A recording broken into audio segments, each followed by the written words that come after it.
We're going? Alright, hey internet. I'm bringing it to you my Mythic Rulers build. Now, I've looked at Patrick Hoban's. I really like that one. It's pretty good, but this is meant a little bit more for my locals. I know Nico uses this every week, and Storm asked me to do this, so here we go. Here's my Mythic Rulers. Wouldn't be the Rulers if it didn't have all the rulers in it. So that's staple. I'm not even going to explain that. Then the Mythics.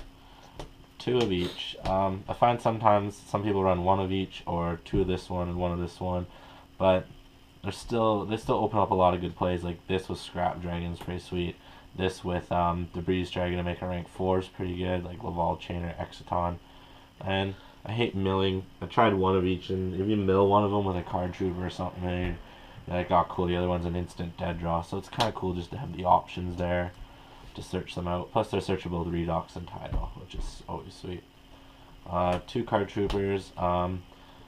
This deck runs enough traps that I felt like I didn't want Curry Bandit in it, plus I don't have them yet, so it's still good in their Redox targets just to mill them and then sit on them and draw.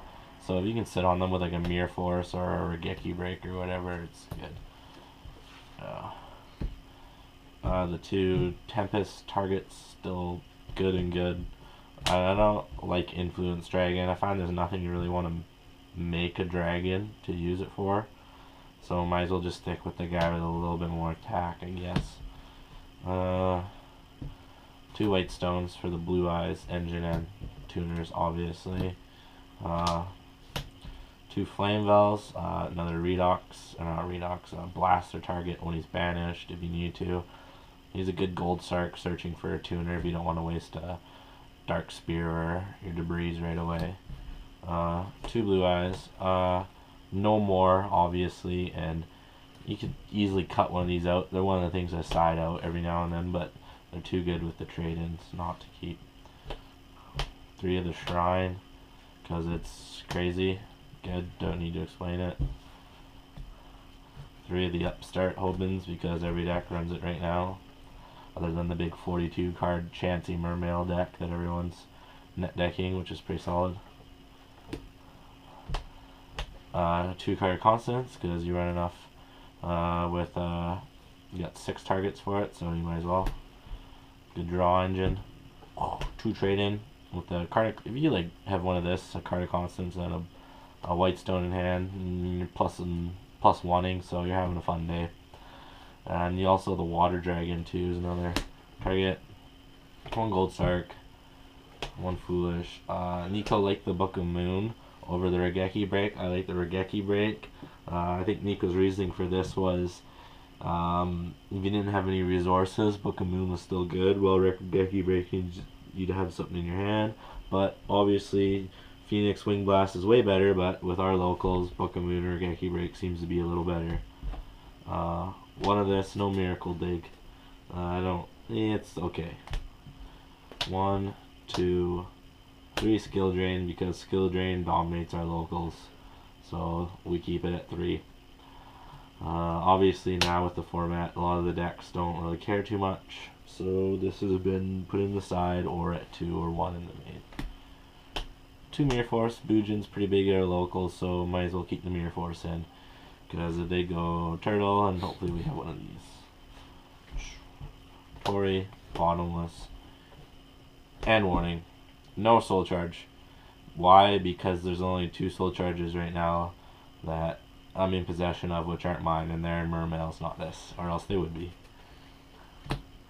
Next, let's go extra. Extra. 1 rank 7, Black Rose. Pretty keen. Just obvious. Little 8s, Stardust, Colossal, Blader, and Scrap. He should have got an ulti in the Astral Pack, that way they'd all be ultis. Could be sweet. And those are all staple. This guy, obviously, like I said, Bujins are pretty hefty at our locals, so he's pretty solid under Skill Drain too. Plus Bujins, if they don't have a trap to out him and they don't have Honest, they're not having fun. Get rid of their cranes. 1 Leo, because he's fat and awesome. 1 Trident Dragon, even though I haven't made him, still pretty clutch OTK. 1 Star Eater, pretty broken. X Ton Laval chain for the Exceed rank 4s. With that, obviously, Debris Dragon and the Tree Dragon. 2 Drago Sacks. 1 Heliopolis. 1 Felgrand. And there should be 1 Big Eye, but Nico, I don't have it right now. It's not on me. Nico has it. I borrow his when I need it. Side 3 MST, 2 Twister. We see a lot of other big Noble Knights that are locals that we always face off against, and obviously everything that sides for this deck is stuff like Vanities and Imperial Iron Walls and all face up continuous stuff, so you just need to throw these in. I did have a side before where I was like running straight flushes and triple Messenger of Peace just so I could stall out to get to that and clear their board and OTK them, but that was too inconsistent. So 3 Max C, plus it's a Redox target that you can rip. You know, there's a lot of Karakuri that are locals too, so sliding this in is pretty clutch, and Redox, ripping the Reborn thing is pretty good. 2 Blackhorns, pretty solid. Not much explanation, it could almost be in the main. 2 Fencing Firefights. There's no Evil Swarms, thank God they're locals, but if there is any kind of big control decks, I still like to side this thing. It has a good Redox thing, and it's a good normal summon too. A lot of people just forget, and they can't out it very easily. Plus it's gross with skill drain. 2 Debunks for those stupid Boojins. 1 Dark Hole in the side. And then Drago Sack tokens. And that's the deck. I like it right now. Obviously the Wing Blast and the Soul Charges need to be in it. The deck's got a lot of potential, as you can see. It just won the last ARG, so it's a good deck. So don't forget to like, comment, subscribe, and all that good stuff. Get me YouTube money. Peace. Okay, stop recording. I only wanted to do that.